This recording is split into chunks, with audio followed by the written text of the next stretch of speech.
Hi everyone, this is Susan Patrick with STAM on Us, and welcome to our January 2022 first user group meeting or virtual user group meeting of the year. I hope you had a wonderful holiday and are rip-roaring ready for a great new year.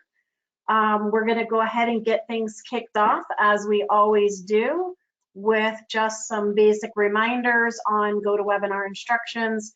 I think by now, well, we're about 2 years into turning into a virtual world. We're all kind of pretty well versed in all the various tools.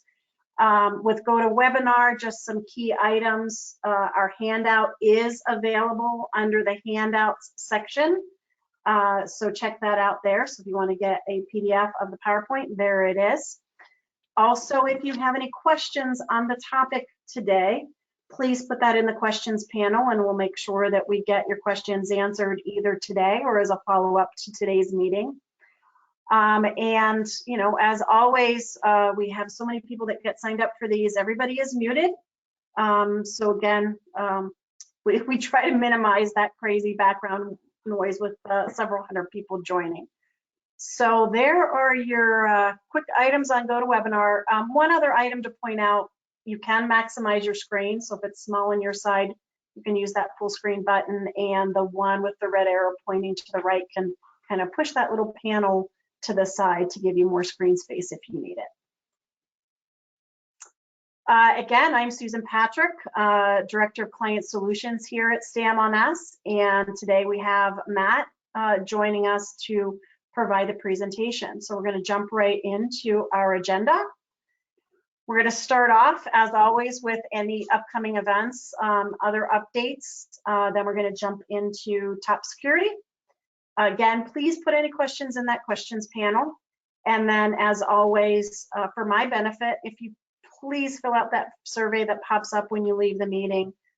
Information that you provide to us there is invaluable to make sure that, you know, we're doing our job to give you a great meeting and to get us some more ideas for some topics. As we look ahead to February, our next meeting is February 16th. Again, we're sticking with that 2 o'clock time slot. We haven't totally finalized the topic. I'm really close. But again, it's going to be something awesome. So make sure you stay tuned for that. As we look ahead a little bit as well for some of our other upcoming webinars that we have here at STAM on Us. We have M&A success, the people, which is a key component of that. And we have some of our amazing team members on the M&A side presenting with Jeff and Brad. So a great webinar there, especially if that's something that you guys are thinking about from a either selling or acquiring standpoint.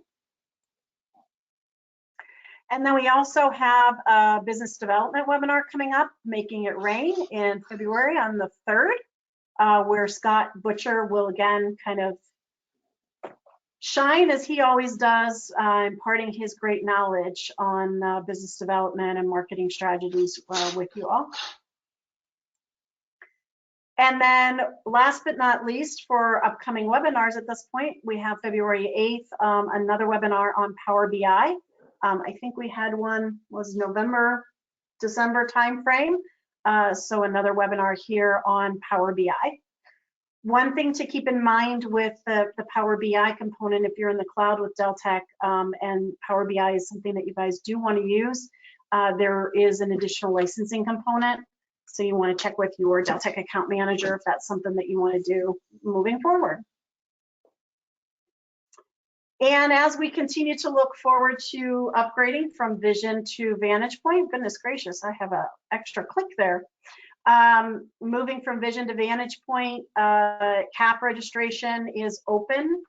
The session 11 is February 2nd to March 23rd, and then there's another session so far on the books for April.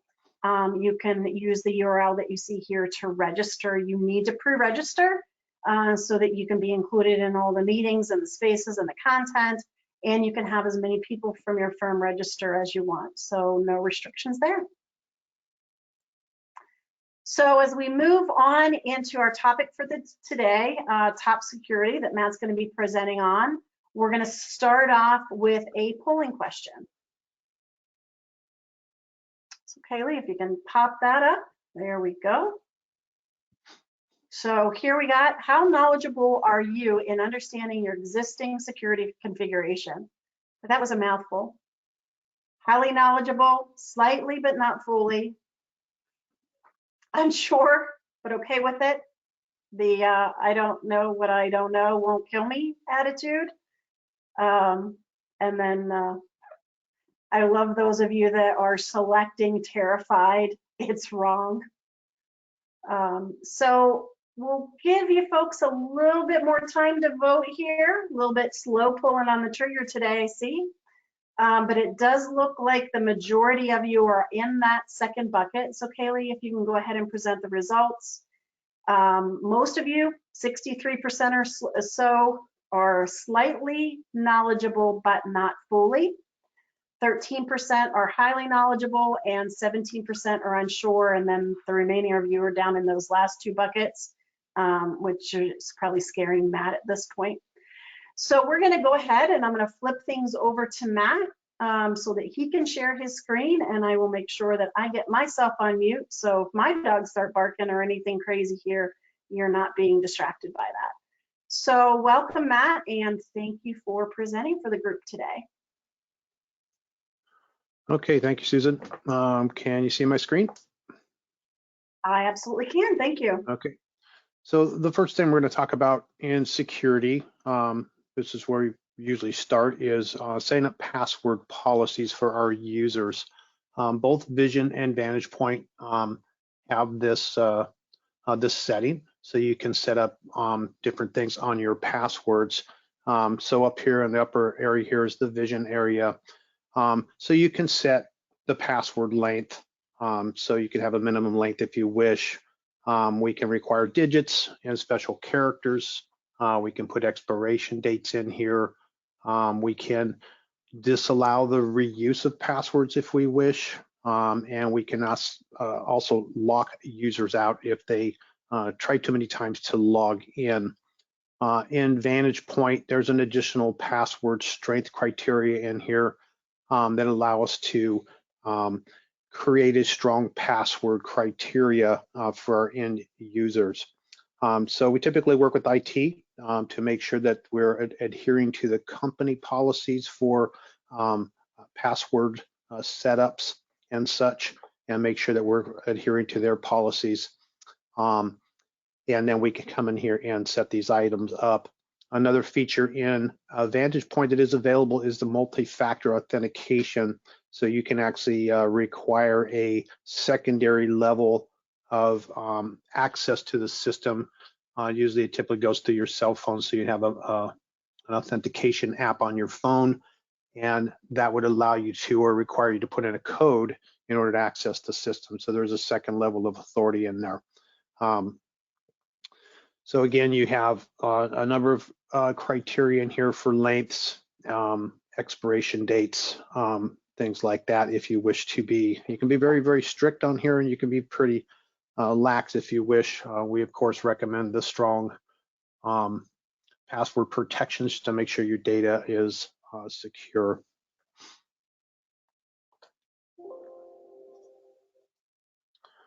Okay, so walking through this, basically we have a number of tabs in security, and they're very similar between the two systems.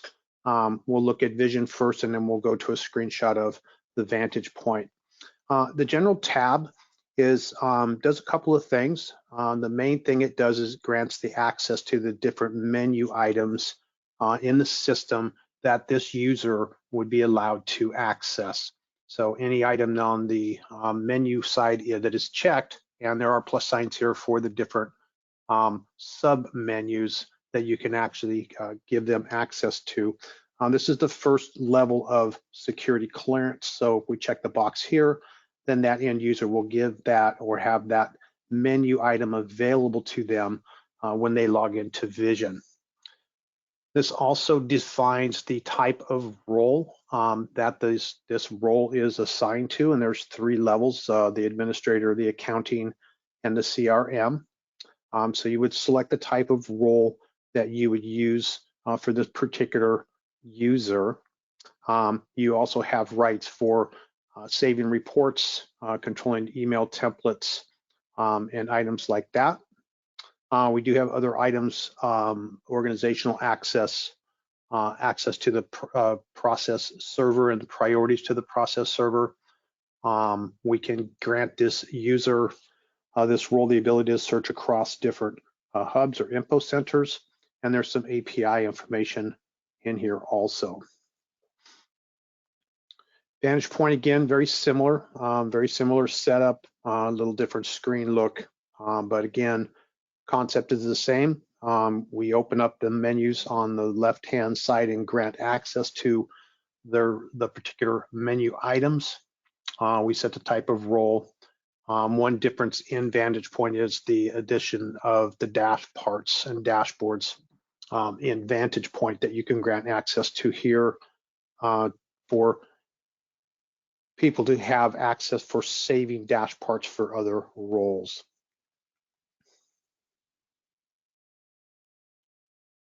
So role types are set up by role.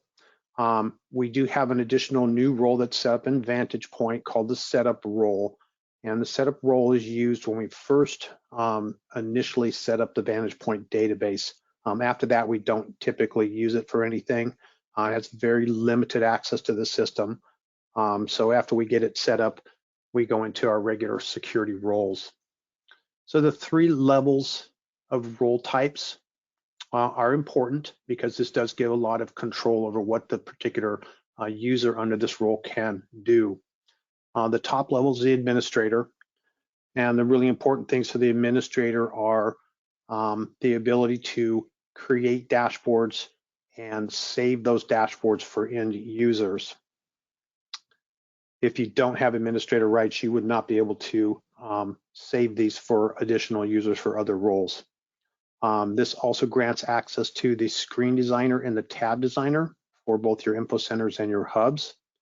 So that's a very sensitive area. So we probably usually lock down the administrator role to very few users because they can go in and redesign screens and move fields around between tabs inside of our screens and our hubs.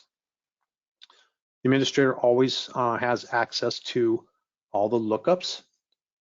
So we don't have any restrictions on this particular role for people setting up searches and such.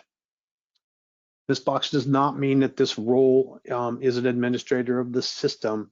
This is simply an administrator for security purposes and does grant those access items as I mentioned above. So this is not like a system administrator. When we drop down to the accounting role, the main piece of the accounting role that's very important for many firms is the approved for use and processing box. So if you're an accounting type role, if you have access to project vendors and employee info centers or hubs, you would have access to check the approved for use and processing box, which would authorize those particular records for use for timesheets, expense reports, AP and things like that, billing and such. So that's important because in Vantagepoint, when we use the project lifecycle cradle to grave philosophy, we want to make sure that the accounting department has the opportunity to review these records and make sure that they're set up appropriately for accounting processes so that we get things like billing extensions and things like that for our records. So pretty important. I don't want to give these to non-accounting users because accounting users are usually trained to look for certain things like billing terms and such in records to make sure that we have proper setup before we start using those for processing.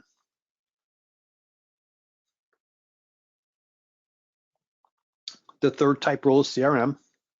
That's our basic user role, has the lowest level of security. So you do not have the ability to do what you'd see in accounting and in the administrator roles.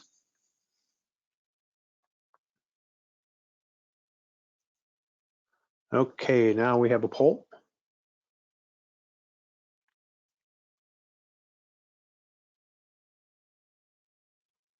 So how do we feel about the rules level security that provides the right access where applicable and restricts what should be restricted? Absolutely, we're confident that we've got that set up. Potentially, probably not. We could probably use some help. And hopefully nobody's answering this one, but no clue. So it looks like absolutely is around a third, potentially is around 60%, small percentage at not really, and there is a few people that must have clicked no clue, which is kind of terrifying me, because you really need to restrict those things. So there are the results. Again, about a third of 2/3, and then a few trickling in. Okay.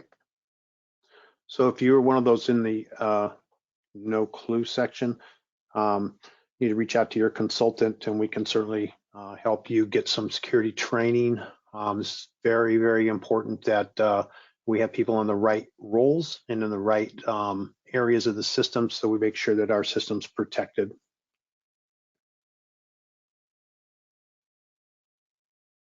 So the second tab in security is the record access tab.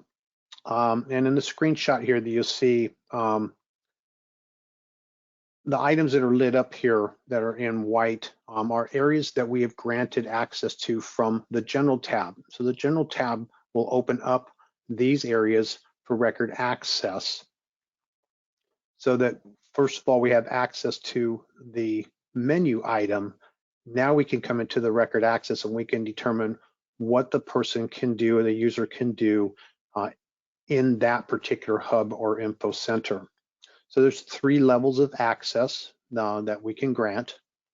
Full access gives full access, which means you can add records, modify records, and delete records.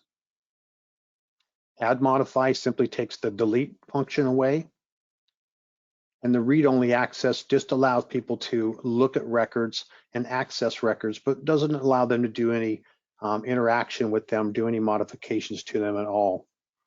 Now I put a big red caution sign up here because there are some info centers and there are some hubs in both Vision and Vantagepoint that are not protected from deletion. So if I give somebody full access to an info center or a hub, they could potentially go in and delete a record, which would not be a good thing. So in Vision, this protection is not extended to the client, info center, contacts, opportunities, and plans. So if a user has full access, they could literally go in and delete your largest client, and it would delete the client record. It would still leave the project records and such, but you would not have a client. So it'd be fun sending out an invoice. So in order to protect us from deleting things that we shouldn't delete, I call it protecting myself from myself, we typically change the access to those info centers to add modify. And that simply just takes the delete button away. It doesn't allow somebody to actually use that delete feature. I'll pull up Vision really quick. And if you've been in any of your info center screens, you'll notice that we very conveniently place the delete button right next to the new button. So if you're not paying attention and you hit delete by mistake, you can actually delete that record. So I want to make sure that we prohibit roles from using that delete function by restricting their access to it. I typically set up most of my info centers, especially the clients and contacts, with add modify, even for the highest level of security, because I don't want to make sure that I don't inadvertently delete something that I shouldn't have deleted. Vantagepoint has added some levels of protection over and above what Vision had given us. So clients, opportunities, and plans are now somewhat protected in the Vantagepoint environment. So I don't have the ability to delete them as easily in Vantagepoint. Contacts do not have that protection yet. So those could be deleted by anybody who has that delete function. So typically, if I'm concerned about deletion of records, sensitive records, I'm going to set that role to add modify, take that delete feature away. and protects us from inadvertently deleting records that we don't want to delete. Other info centers like projects, employees, vendors, units, accounts, chart of accounts. These are protected in the system when we add transactions. So as soon as an employee adds a timesheet, we can no longer delete that employee's record. So we do have protection in those types of records in security to prevent their deletion. It's these other areas that don't have direct transactional activity. The items down there in the bottom of the screen, those are the items we want to protect and make sure that we don't have anybody with the ability to delete those, because that could be a bad thing.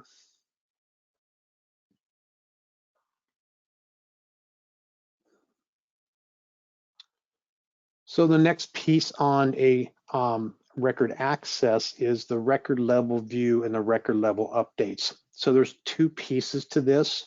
The first part is the record level view.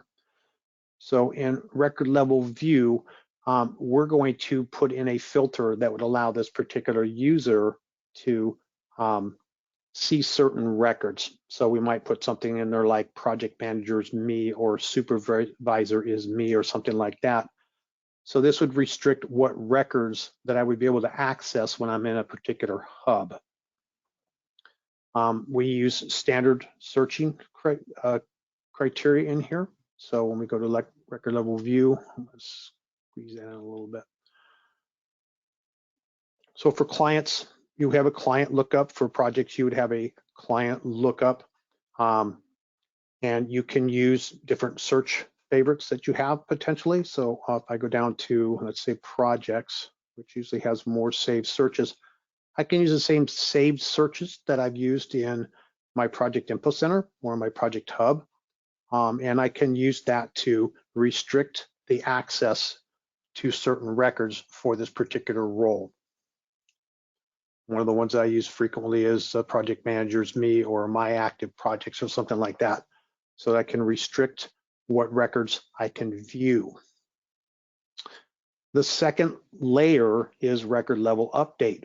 So once I've added record level view and I've given the user some filtering of the records that they can actually see, I can add another layer of security to this that says, what can they do when they get into that record, or can they make any updates to that record?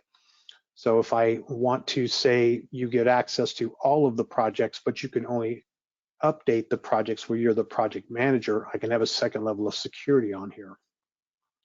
So I could do something like my active projects. So I use project manager's me criteria. So I might be able to see all of the projects in the database, but I'm only allowed to do edits to my projects. So I can't go into another user's projects and make changes to them. So that's another level of security that we have in the record level update area. So to comment real quick there, Matt, because there was a question in the questions about, boy, they wanted to give their PMs the ability to enter new projects, but they wanted to restrict that ability once the approved for use and processing box is checked. So do you want to just quickly flip back and show that? Do you have a moment? So that's possible. We would have to make sure that the approved for use field is here to filter on.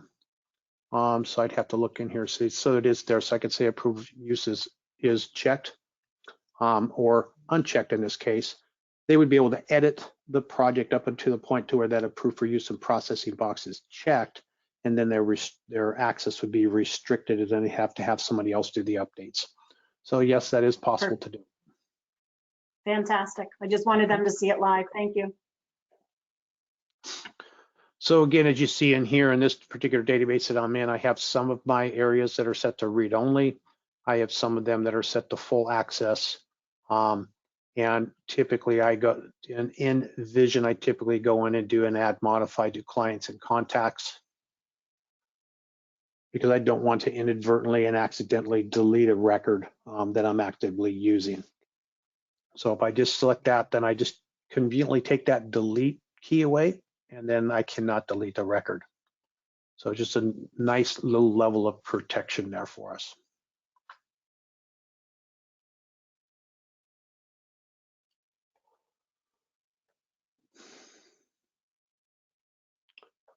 So if I don't have any record access enabled, so it says not in use, then that user has full access to that particular set of records. So in this case, firms, they would be able to get in and see all the firms. And the same as view is the default. So I would be able to have full access to all records, and I'd have editing rights to all records. In the second example down below, I may have full access to projects, but I have a restriction here that says I can only use or look at certain records. And then I can have either the same as the view, which would be whatever criteria this has, like project manager is me, or I can set an additional level of protection here that says I can only do certain things. So maybe it's project manager is me, but with that approved for use in processing box unchecked. When that is checked, I would not be able to edit that record. So a little bit of extra security there. Always be able to view the record. I just may not be able to do some updates at some point.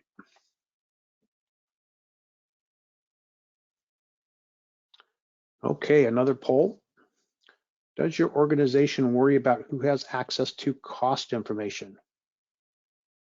No, sometimes, occasionally, or yes. This should be a very important question for everybody. Yeah, it's kind of interesting here because it looks like it's split pretty evenly across the board as the people were putting in their selection. We got about a third that says, nope, we're good, we got it all locked down. 30% saying occasionally, and actually the largest percentage, still around 30% though, or a third is yes, that they're very worried. So Kaylee, if you want to kind of show that, but we're literally split. Look at that, right across the board. Okay, something to really think about. Okay, so when we're talking about cost information in both Vantagepoint and in Vision, we're talking about access to employee cost. Usually not a lot of concern over vendor cost information and expenses and things like that. But when we talk about employee cost, it's usually pretty sensitive, and it's usually very, very highly secured information in our firm. So we want to make sure that we have control over those costs and make sure that we have control over the users that have access to that cost, and if they have access to the cost, at what level they have access to the cost. So this is controlled through the accounting tab, and there's a number of items in the accounting tab that we have control over in security.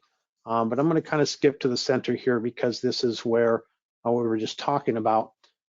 If you grant the user full access to cost, then they're going to be able to see everything that they need to see as far as employee cost. So I would be able to see cost in reports, in planning, in invoicing if I'm using costing and invoicing, and if I had access to the employee info center, I would have access to that job cost field where that data is contained. The opposite of that is no access to cost, which is what we typically see for most of our users. So this fully masks the cost. They would not be able to see any cost in any area for any type of employee records. So they would be able to see it in the employee info center if they had access to it. They would not be able to see it in reports, planning, or any other place in the system. And this is the same for Vantagepoint and for Vision. So when I'm trying to be fully protective of cost, I'm going to set that to no access. I am going to make sure that very, very few people in the firm have access to that, or only the people that are at the highest levels, my HR department, accounting, and most likely executive levels. There are two in-betweens here. One is called subtotals only, and one is called totals only.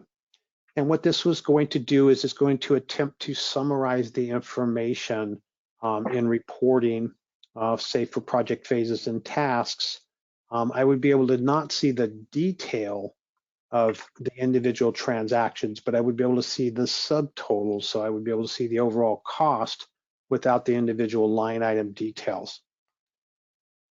If I used the totals only, then I would only be able to see that at the grand total of a project report, and I'd be able to see the overall.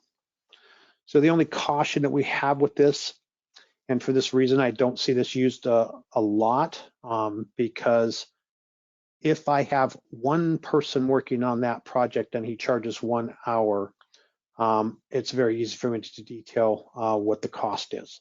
So for that reason, a lot of times we don't use this a lot because it does give some exposure to cost, and it does create some problems sometimes with somebody sitting there and doing the calculation and figuring out what somebody's cost is.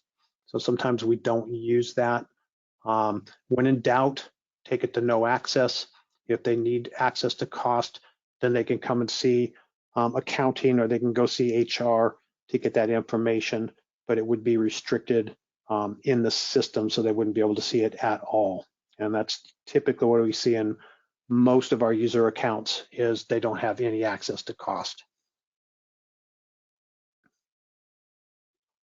So Matt, I don't know if you have the screen up in either Vision or Vantagepoint. Here's the screenshot. I think someone was asking the question as to where you make that selection. So in Vision, I'm going to go to the accounting tab, and my labor cost rates is right here. And there are 4 levels of access, from no access to full access. If we have labor and burden rates amounts enabled in the database, then we would have an additional setting here. In Vantagepoint, it's in the same area, and it's right here in the center. So again, I use my edit pencil there, and I have the same settings.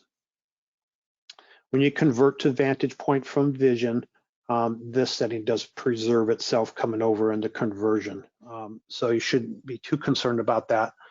However, I would certainly go in and review these before I roll this out to my end users.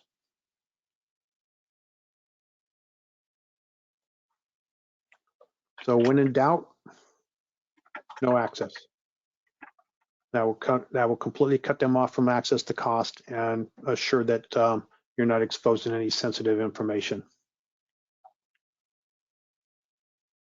Okay, a couple other things that we do in the accounting tab is we have and control access to transaction centers, and that's actually not on this screen, so I will show you here. So in this section right here, I can actually take this particular role and I can grant access to certain levels or certain transaction files that they would have access to.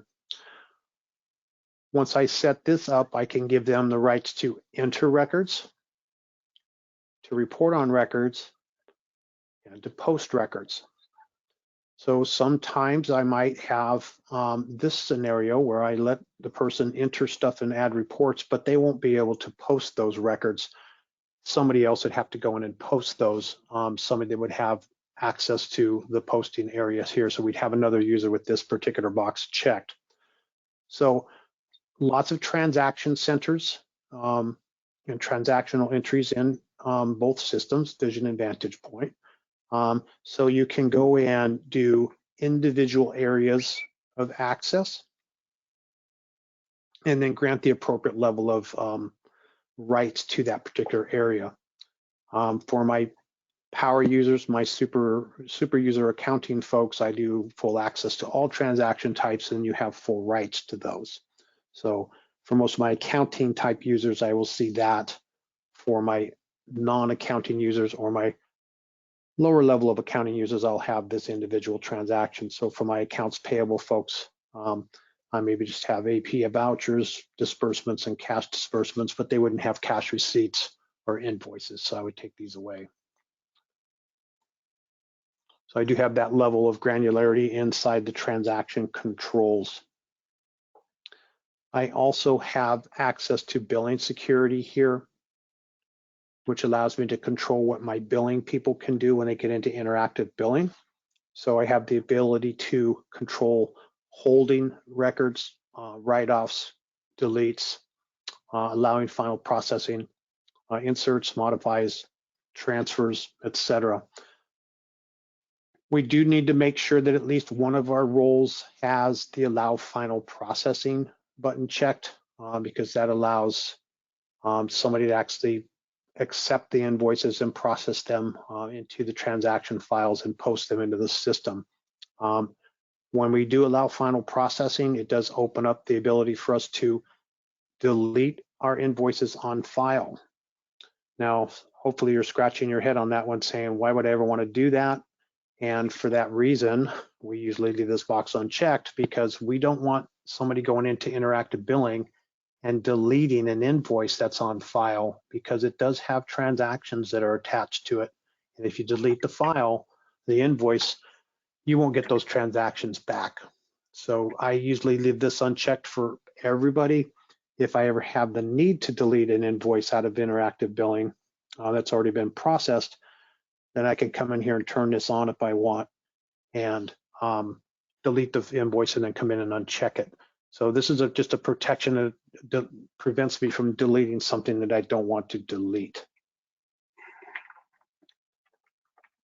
We also can give the ability for the user to change the supporting documents. So if I have a sub-consultant, for example, that sent me an invoice and wanted to do a modification of that invoice in billing, add a comment on it or something, they could send me another invoice and I could change that invoice out in interactive billing and use the new supporting document instead of the old supporting document. So I do have the ability to do that. If I use batch billing, then I can actually use the allow final processing in batch and allow batch billing to do final invoices also.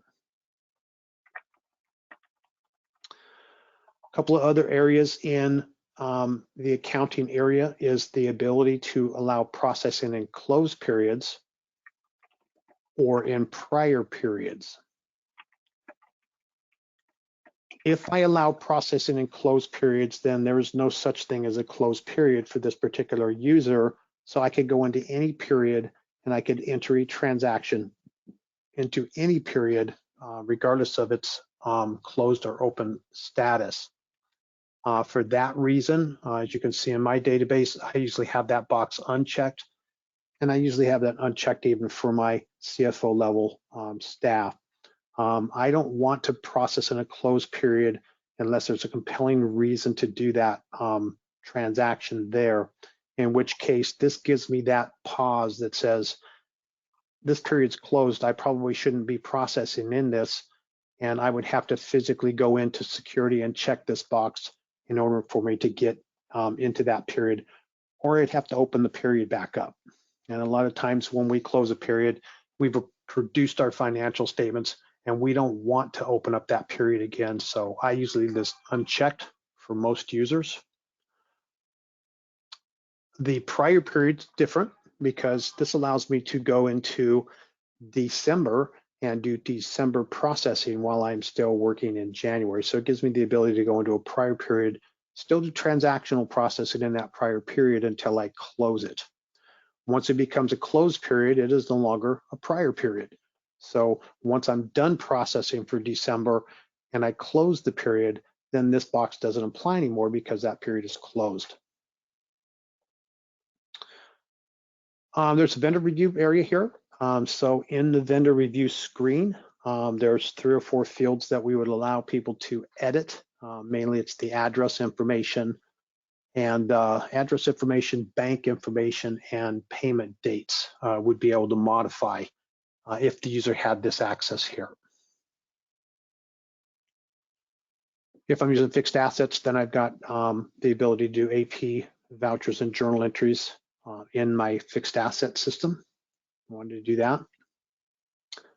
And I've got some AR information here about comments and access to those comments. Okay. There is some payroll security in here also if you're using the payroll module, and that's over here, right here. allowing processing in prior W-2 quarters and using paychecks on bank reconciliation. So if I put a paycheck in a bank rec, obviously I'm going to see people's pay. So that might be something I want to exclude from this particular role. So I can control that here.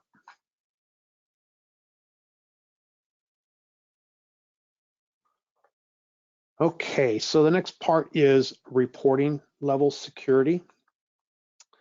So when I do reports in Vantagepoint or Vision, the first thing I'm going to do is I'm going to go to the reporting area and I'm going to grant access to the reports. So if I don't have the box checked, then I don't have the menu, I don't have the reports. So it doesn't matter how many reports I give a person. If the menu box here isn't checked, they can't see the report. When I get back to the access rights area and I drop down to reports, then I kind of work in conjunction with what I've selected on the general tab. So I'm going to come back here and say project reports. So this user has access to project reports. I'm going to come to project reports here. And I'm going to grant access to the individual reports. So this role can only see these 3 reports right now. So that's the second level of security I have for reporting for different areas. I also have the ability to set group and column access. So if there's a particular set of fields or items in a particular report that I don't want the user to see, then I can actually go into the group access and tell it which fields that I don't want to have access to, and that would be column security. So this actually opens up all of the individual fields inside of the report, and then these would be the only columns that I have access to. It's pretty granular, so I don't see a lot of users go to this level. If I need that level of security, I probably would take the report away from that user and then send them a PDF or something like that. A couple of reports to note that are pretty sensitive and can be can override the security settings that I may have is the employee list and the employee CRM summary. Those are 2 that are pretty sensitive. Even if I give you, take away your access to cost, I can still go into the employee list report and show the job cost rate because it is a column that's available on that report. So for that reason, most of the time I do not give the employee list out to anybody but HR and accounting maybe.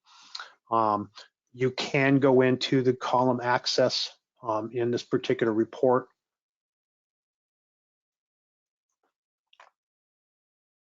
And set column field security here. And then I could take that particular field away. But that does take time to do that. So pretty much what I do is I just don't give them access to that report, and it makes it easier, more secure. So that's what the set group access and column access will do for us.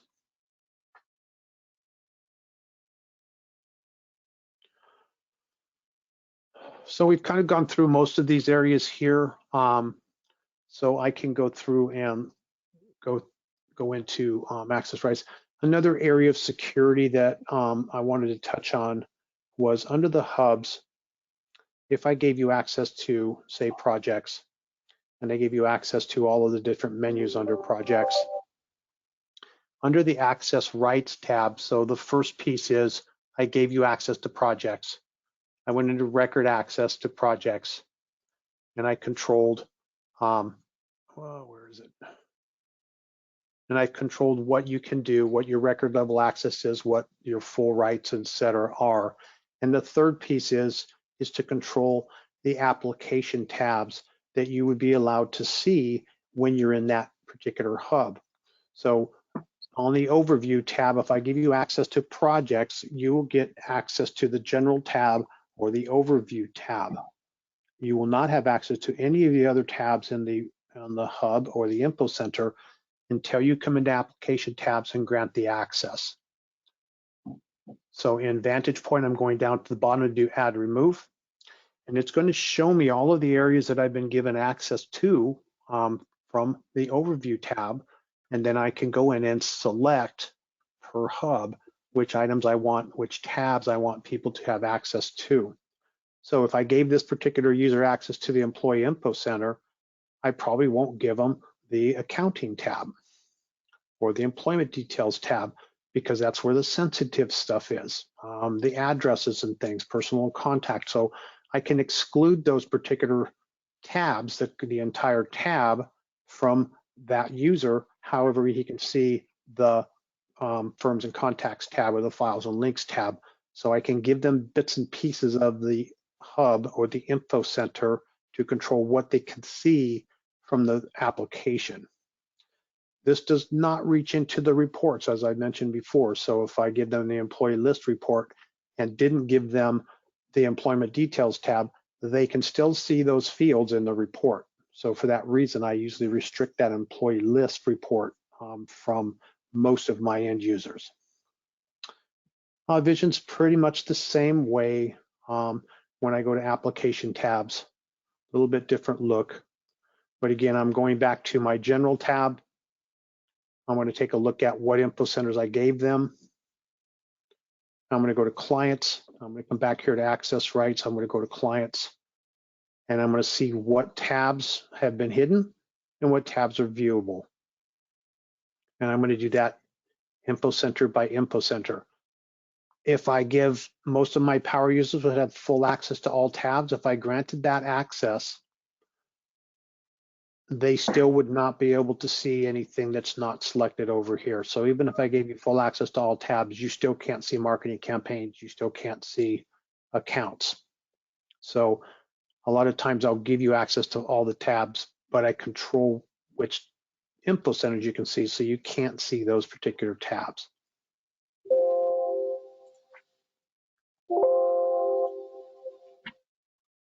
Okay. So Matt, before you leave the actual live screen on security, a few questions popped up pertaining to the cost components. Okay. So in the accounting where we were talking about the record access, or not the accounting, the labor cost amounts. Yes. Right, and changing access there. Jasmine had a question. Does that option there translate over to visibility to that in planning as well? Yes, it does. Yeah, if this is set to no access, then you have no access to cost in any area of Vision or Vantagepoint. So no access completely cuts it off. And then a follow-up on that, as you've changed that particular option, when you change that from full access to any of the other items, that checkbox at the bottom comes up that says include cost amounts and spent and profit calculations. Can you address what that does and means? So this would be in any kind of a report, or maybe in the project review screens. So it would give you the ability to do those calculations, but you still would not have access to the individual cost components. So again, can give us a little bit of insight to cost, but it's masked fairly well so that I don't have a lot of detail. So it's still fairly protected. No access is really, very restrictive. Got it. Thank you.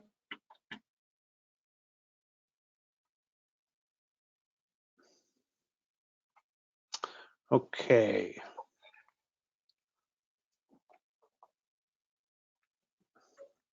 So these are items that we covered here. Here's your Vantagepoint screen with the full access in here. So that's about all I've got, except for STAR. The STAR is a program that we've developed here at Stanbaugh Ness, and it's an add-on that we add to a database. And STAR analysis gives us an inside look to our security system and kind of helps us to determine who's in which roles, how many users I have in each role. So this gives me a summary of all the roles. It tells me how many users I have in each role. So a lot of times I use this to determine if I have 0 users, I might want to determine if I have need that role anymore. It tells me how many have accounting rights, administrator rights, et cetera. So it gives me a very good summary of how my security roles are set up. It gives it the ability to maybe go in and review those roles in a little more detail and make sure they're set up appropriately. And it goes through, there's a number of tabs across here. So it does a very detailed analysis of our security system, and it gives us a lot of insight to where areas in our security system might need to be reviewed or updated to make sure that we've got the appropriate level of access for our users. So there's my record access information, my accounting. So somewhere in here, it'll give an access to cost, and I would be able to see which roles have access to cost. So this gives me a much faster way to look at all of my security roles together without having to go through them one by one. So lots of information in here. So if anybody's interested in getting this type of analysis done, then contact your account rep here at Stambaugh, and we can work with you on getting this installed on your Vision database. This is not yet available for Vantagepoint, but it is available in Vision. Yeah, so just to comment on that, I mean, this has been a godsend for our clients that are making the transition from Vision to Vantagepoint, because it does kind of pull all of that information in one place. And one of the things that we're finding that clients are doing in the transition and then the cleanup, you know, getting kind of your house in order before you go to Vantagepoint, they're finding that they have a lot of security rules that they don't need or duplication, right? They created multiple security rules that are in essence the same thing. So this tool helps you easily identify that so that you can clean those up. The other thing too, for any of you that have taken advantage of our Vision to Vantagepoint or our Vantagepoint readiness services, we perform or run this tool on your database as part of those services. So you don't have to purchase it separately. You only need to purchase it separately if it's something that you want to install in your system for your own use. But it's an amazing tool, and our team reviews this information as part of that readiness and also provides some additional commentary on their findings as they're reviewing this for you. This also does come with some reports. There are 4 reports in here that you can also run for more detailed information. So a lot of times we'll run these lists and we can dump them into Excel and use pivot tables to do further analysis on stuff. So it's very, very nice process.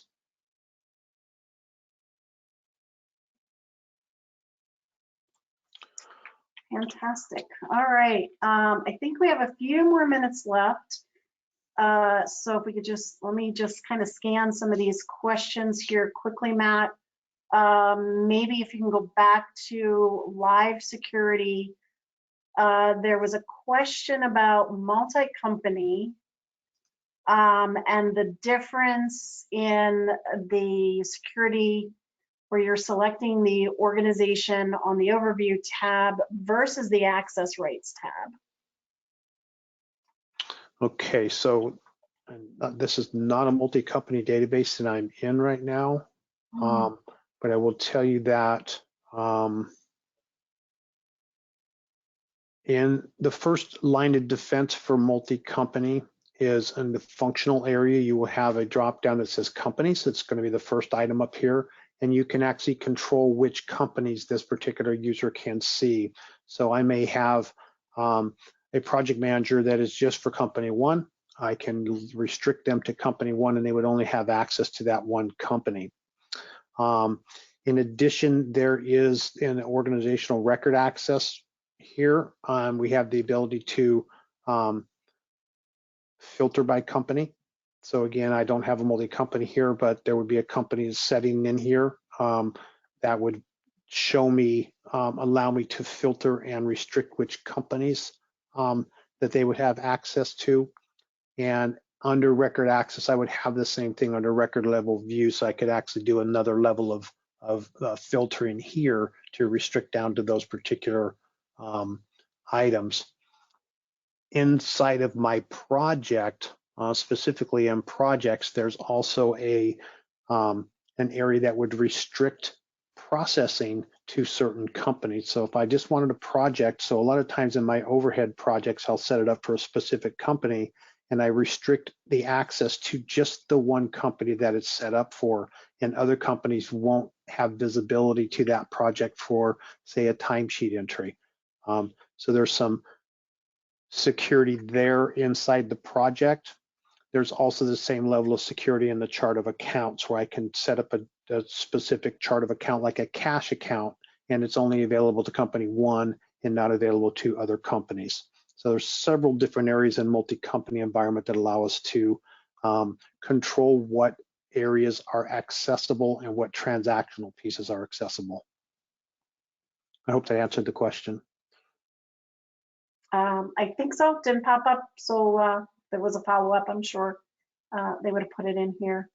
And then I guess maybe we need to understand systems here, because there is some differences in how the Vision versus Vantagepoint handles certain things.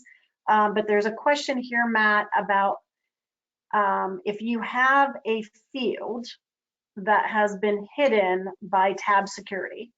So basically a field that is on a tab that is not visible to the end user when they're in an info center or hub. Are you able to restrict that field from being selected when you are in list view?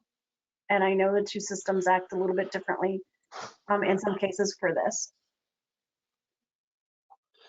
Is that That's a really good question. we need to follow up? Yeah, we're gonna need to follow up on that one. I believe that those fields would still be available in the list view, but I'd have to actually test that and tell you for sure. Because the tab security, I don't believe goes to the list views. Yeah, and I think the two systems act a little bit differently. So I will get some further information on this and we'll follow back up with you on that. All right.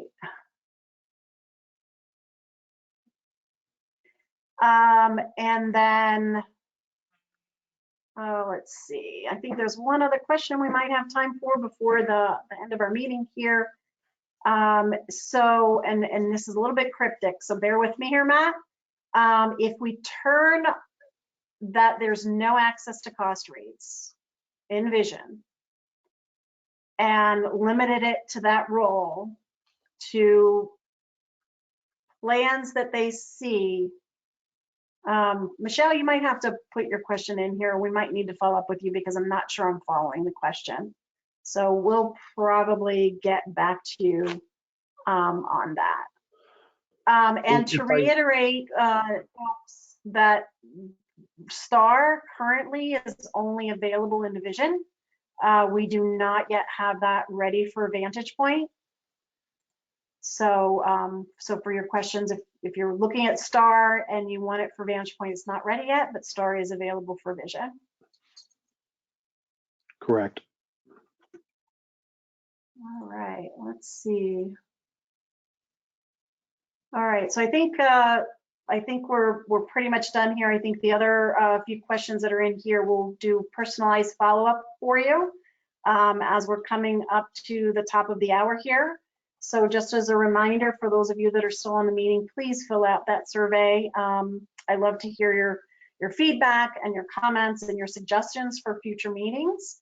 And just to make sure, again, we're providing you the best content that we can to kind of help you guys grow and be successful in your system. So with that, thank you so much, Matt. This was a great presentation on security. I'm getting comments here. Everybody loved it. Thank you. So let us know if you need anything, and we'll see you again next month. Have a great